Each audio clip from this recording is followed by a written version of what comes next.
The Real Screeners are back, this time to give you our review of Solo, a Star Wars story, directed by Ron Howard and written by Jonathan and Lawrence Kasdan. This is going to be a spoiler-free review, which is going to be a first for us. In this Star Wars spin-off, you have the origin of the iconic figure Han Solo and how he rises into becoming a lawless hustler. So Lawrence Kasdan wrote The Empire Strikes Back and Return of the Jedi, and also Raiders of the Lost Ark. And Ron Howard has had a pretty stellar repertoire of films such as Apollo 13 and Frost Nixon, but also a few failures, like for example Inferno.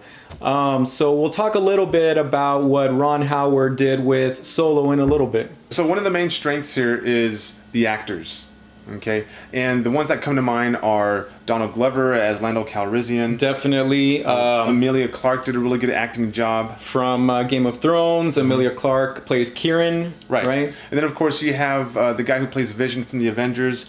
Paul Bettany. There you go, Paul Bettany. That's right. He was fantastic in his acting. Yeah, I think that what saves this movie for sure is the cast. Not necessarily that the actors are well developed, and we'll get a little bit more into that later, but the cast is really solid. You have Woody Harrelson, right? Mm-hmm. You have Donald Glover played Lando spot on. Perfectly, yes. Spot on. I think you'll be hard pressed to find anyone who would disagree with that. Yeah, you get the conceited Lando, the charming Lando, for sure. That came across really well. Emilia Clarke as kind of like Han's love interest, but that takes some twists and turns also. We're not going to get into that, but she did a good job.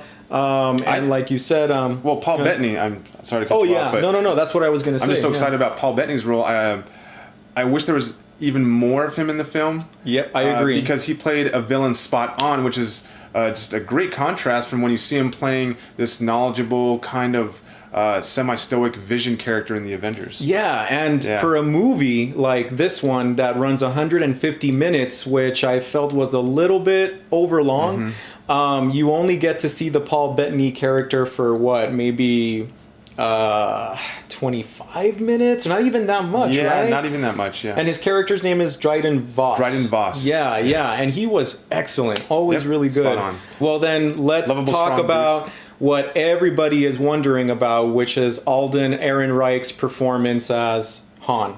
Okay. So what did you think, Lenny? All right, so Alden Ehrenreich, you could tell that he was really trying not to go beyond what we know Han Solo being, right? He tried to work within that framework. I don't think he tried to bring anything new to the character. To me, when I saw the first act, I felt like he was trying too hard. To be Han Solo. Right. But we don't want to see the exact same thing, right? Because this is a younger Solo. Well, it depends on what kind of fan you are, really. Yeah, so I can understand this was incredibly hard for him. So I think he tried to, I'm assuming, I don't know for sure, obviously, but maybe he tried to stay within the shoes, but add his own personal touch to it. Yeah, I think that he did okay. But out of every actor in the film, he definitely, for me, was the weakest. I agree. Okay, so I mean, and I, it's tough because I don't want to compare him to Harrison Ford, but you kind of do it anyway in the back of your mind. But I really did feel like he didn't offer anything new or exciting to the role. Everything that you saw, you expected to see. So it's kind of like, Harrison Ford played that role so perfectly that anyone trying to do that is just going to falter, I think. That's just my opinion. Yeah, I mean, nothing special there, but it was okay. Right. But let's stick with the Solo character and let's talk about the writing of the character, because to me, that was one of the strengths. That really helped this movie flow. He came across to me as charming, super arrogant, brash, even more so than he already was, and which was a good thing to do because obviously he's younger. It makes sense, right? Because he's younger, so he's still trying to obviously those emotions are going to be a lot more, in your face, I guess. Right.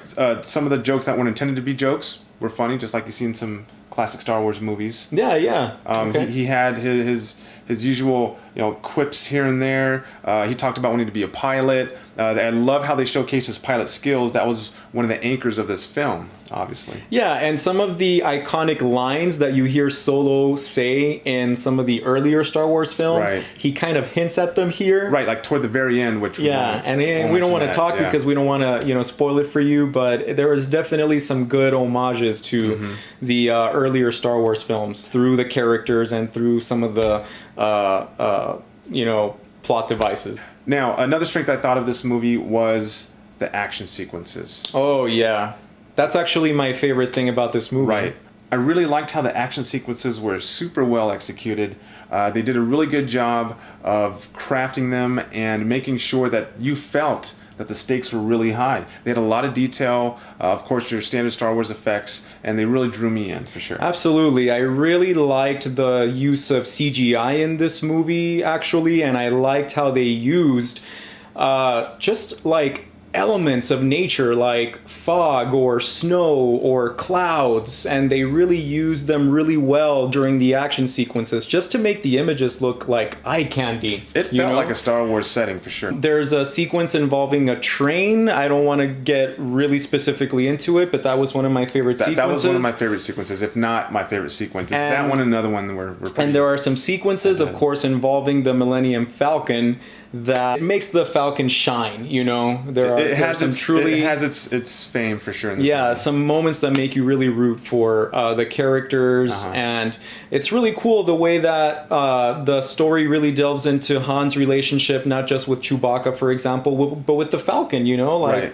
That's the true, way that Han gets to get comfortable with the Falcon, so that's really nice. Yeah, it was nice to see how the movie really made sure to explore not really his origin as a person, but his origin getting into this lifestyle. And so how does Chewie come into the fold? How does the Falcon come into the fold? Lando and all that stuff, We get to fill in those gaps that we didn't get, obviously, through the original Star Wars trilogy, because it was all about, Luke. Yeah. So you want to get into the weaknesses now? Yeah, sure. Let's talk about trash this movie a bit? Yeah, and the just one, a bit. Okay, so I've already mentioned that I wasn't a big fan of how Alden Ehrenreich portrayed. Well, I can't say I was. He tried. Okay, it just didn't work for me. First of all, his voice was kind of annoying. Yeah. It didn't have that deep, manly Harrison Ford voice. The kid tried, but it just didn't resonate with me, and that might be just because we're so familiar with Solo. It has everything to do with your charisma, I think, and again that gravitas that Harrison Ford brought to his performance, and I think that it's just not the same, but it wasn't that bad. I felt he didn't do a terrible job. He didn't do a terrible job, but going back to the action sequences that I loved and that you loved also. A few of them just went on for a little too long. Right. There's a couple of sequences where I felt this can be cut. So that kind of irritated me a couple of times throughout the film. Right. And even though you had mentioned that the character of Han was well written, Kasdan wrote, some good films, but I felt overall like the writing was weak in this movie. The dialogue sometimes was cringy. And again, in Star Wars movies in general, writing is not their strongest suit, but... Talk about the lightsabers and flashing lights. Yeah, and, those, and the those air fight, corny the one-liners, I get that the highlight here is the adventure aspect and the special effects, but...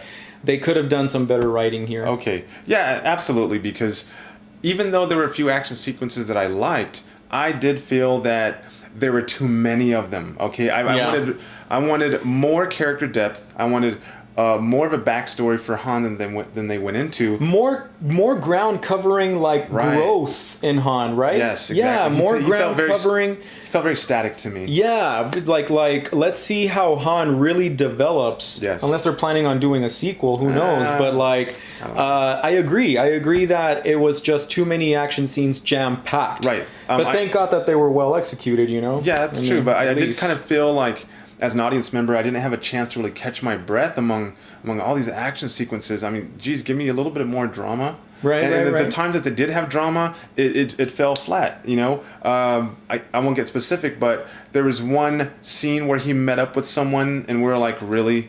That's kind of lame how that happened. Oh yeah, the way I know what you're Yeah. talking about, and we can't talk about it because that would spoil things. But there are some scenes, suffice to say, where characters meet and reunite, and Okay. the way that they do that or handle that at times is kind of like, really, like that's a little too convenient. unbelievable. Yeah. Yeah.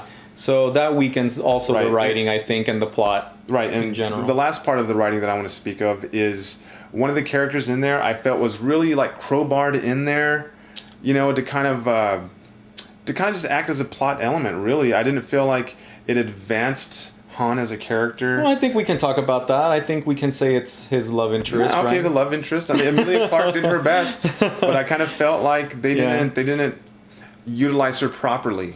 Okay, effectively to where you felt like, okay, this affects him as a person. Also, the way they handled her motivations, you couldn't tell. Okay, so why was she doing this? Why was she doing that? It's a little wishy-washy, if you ask me. Yeah, it was as if she was kind of like a femme fatale, but without any true purpose. You know. Yeah. And thinking about this movie, I didn't have to think hard about my rating. I didn't think that it was a great movie.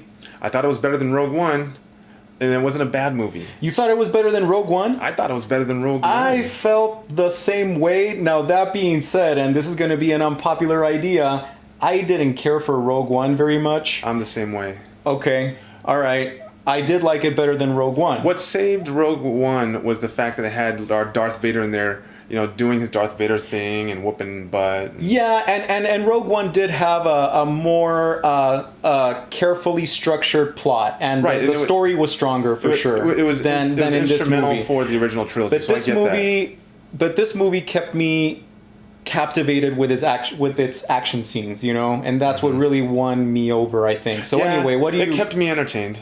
So and that's why I liked it better than Rogue One. I'll just put it that way.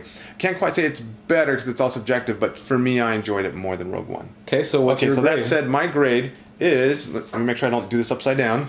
I give it a B. All right. I give it a B. Okay. It's just there. Well, we slightly disagree, Okay. but we're really close. So I gave it a B minus. You're a critical man. You know, I was gonna give it a C plus, but Okay. I decided that, you know, I had to go with my gut reaction. When I walked out of the theater, I felt satisfied. I felt like I was captivated by the action scenes. I did laugh throughout the movie. I did think some of the jokes were corny, writing was weak, but overall the cast is strong in this movie, and the movie is thoroughly entertaining. We're having a hard time explaining this because it's not an easy movie to really peg down. And it's hard not to spoil things, you know, Yeah, because yeah. there's a lot of things going on in here. Yeah. But anyway, so thank you very much for watching once again. We hope that you enjoyed this review. Again, we want to remind you guys to follow us on Stardust at Beto Cuckoo and At LJ5625. and please don't forget to subscribe if you like our review, and we'll catch you later. Have a good one.